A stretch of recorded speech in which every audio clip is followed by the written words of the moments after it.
E sobre as investigações contra o ex-presidente Jair Bolsonaro e a possibilidade de uma delação premiada feita pela CPMI do 8 de janeiro com o hacker, com o coronel Mauro Cid, aliás, e com o hacker Walter Delgatti Neto.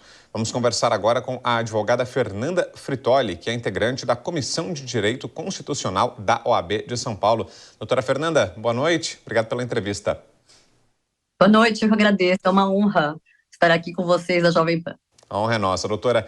E sobre esse depoimento de hoje, aliás, do ex-presidente e da ex-primeira-dama, acabou suscitando um debate sobre o alcance do foro privilegiado, né? Foi com esse argumento que Bolsonaro e Michele permaneceram em silêncio hoje, alegando que o caso deveria ser tratado pela primeira instância e sair do alcance do Supremo Tribunal Federal. A senhora concorda com esse argumento e acha que seria necessária uma especificação ou uma clareza maior nas regras para permanência ou saída de casos da Suprema Corte, doutora?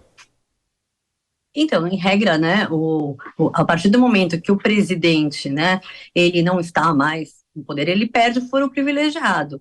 Agora, a questão é saber se, de acordo com as investigações, né, existem outros elementos que poderiam acarretar uma conexão para que o Supremo Tribunal Federal apreciasse a matéria, né, e me parece que o argumento, o fundamento, na verdade, né, para a manutenção da competência para o Supremo Tribunal Federal é exatamente esse, porque são fatos que estão relacionados e que atraíam a competência da Corte.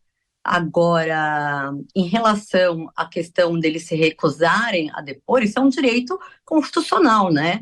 Ninguém é obrigado a produzir prova contra si mesmo, e isso não pode ser visto como algo desfavorável para os investigados, né? O que tem que tomar apenas um pouco de cautela é que, quando os acusados são ouvidos, isso também é uma oportunidade de esclarecer muita coisa, né? Pois é, doutora. E sobre foro privilegiado, acredita que o Supremo Tribunal Federal possa retomar essa questão para retomar o entendimento anterior a respeito disso? Olha, eu acredito que não. Eu acho que o Supremo Tribunal deve manter o entendimento dele em relação ao foro privilegiado. Lembrando que, se o Supremo Tribunal, se ele entender que ele é competente para apreciar isso, diz respeito à relação a outros crimes ou, enfim, outras infrações que são submetidas à competência da Corte, né? Por exemplo, relacionada à questão de todo um esquema de poder que poderia atentar contra o Supremo Tribunal Federal e que poderia atrair, de alguma forma, a competência para apreciação desses processos por conexão, né? A decisão agora é do Supremo Tribunal Federal, doutora, sobre se permanece com o caso ou se atende a esse pedido da defesa de Bolsonaro e envia para a primeira instância? Sim, exatamente. A decisão é do Supremo Tribunal Federal. Perfeito. E aí, quais seriam os próximos passos, havendo, por exemplo, a transferência? Havendo a transferência para o Supremo ou para a primeira instância? Para a primeira instância. Havendo para a primeira instância será competente para julgamento, né? E o juiz, no caso competente, vai verificar se todos os atos praticados anteriormente serão válidos ou deverão ser reproduzidos, né? Perfeito, mas aí esgotados esses depoimentos, aí o que viria? Quais são os passos da investigação até que a gente tenha um desfecho? Doutora, queria que a senhora detalhasse isso. Veja, muita coisa pode acontecer, né? Nós, inclusive, estamos na iminência de algumas partes fazerem delação premiada, né? Uma colaboração premiada, que, no caso, claro, não é apenas delatar qualquer tipo de irregularidade, né? Tem que ter elementos de prova.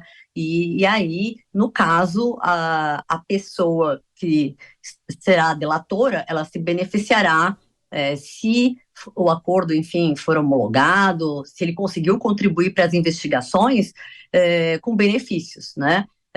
Mas é claro que isso, o fato de alguém delatar não pode prejudicar os acusados se não houver outros elementos, né? Os elementos probatórios que o delator trará será essencial, né? Eu digo isso porque a mídia está comentando muito, né, de possibilidades de delação no caso das joias, né, do Mauro Cid, e também em relação a outras questões também, no caso do hacker, questões todas que envolvem não só as joias, mas alguns problemas e irregularidades que o ex-presidente Bolsonaro vem enfrentando.